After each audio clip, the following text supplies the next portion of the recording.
Okay, friends, this week's Monday Motivation is about your permission to have ambitions that don't mean anything to anyone else but you.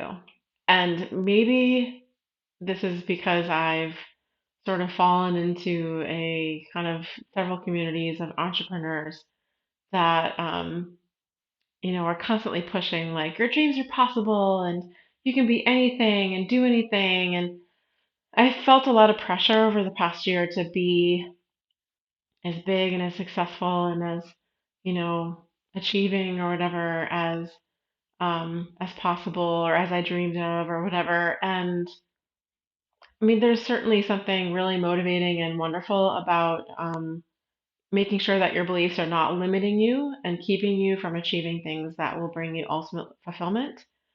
I think sometimes we can get carried away, um, and especially for folks like me who can relate to being people pleasers by nature and feeling conditioned to define success based on external factors.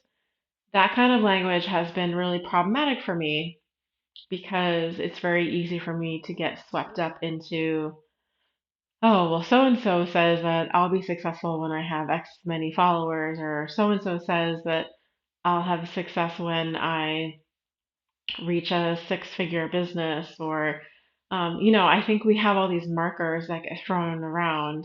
And if you're used to letting people define what success and what good looks like for you, it's really easy to fall into that. And I feel like, True Confessions this week is all about authenticity in the newsletter. I think I've fallen into that a little bit, and it really kind of snapped me into reality when my husband said to me yesterday, I'm not sure actually how you're defining success. Like, what would success mean for you? And I didn't know. I didn't have an answer for that. And that was a wake up call for me.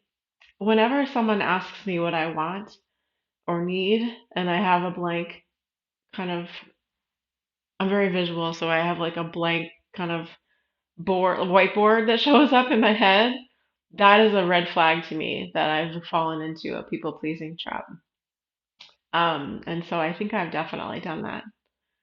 And I didn't, we're going to discover this together. Maybe you're not sure either what success would be like for you, but I think there's an element of, you know what, like all I really crave right now is a sense of peace and balance and harmony and like freedom to tap into um, curiosity and have a space and time for rambling thoughts and artistic pursuits and just some breathing room and not being in such a tightly confined, overly scheduled life.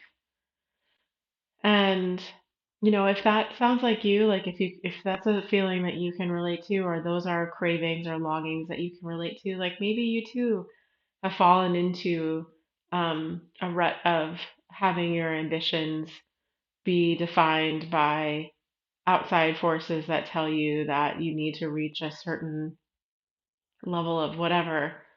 And because, like, let's not forget that when it comes right down to it, when we get to the end of our lives, we want to be able to look back and feel like it was time well spent. And it can't be time well spent if you spend the whole time feeling like you're not enough, right? Um, I think it's okay to, it's great to seek out feeling like enough as soon as possible. And I think we should be defining our ambitions around what we need to feel like enough as soon as possible, not deferred, not deferred joy, um, but now joy. So your ambitions do not have to be getting elected to office or, being an influencer or building a huge brand or being a millionaire or, these things that we put on pedestals, like I think um, kind of arbitrarily. Your ambitions can be, you know, 8 hours of sleep and having a sense of peace in your heart and in your family life.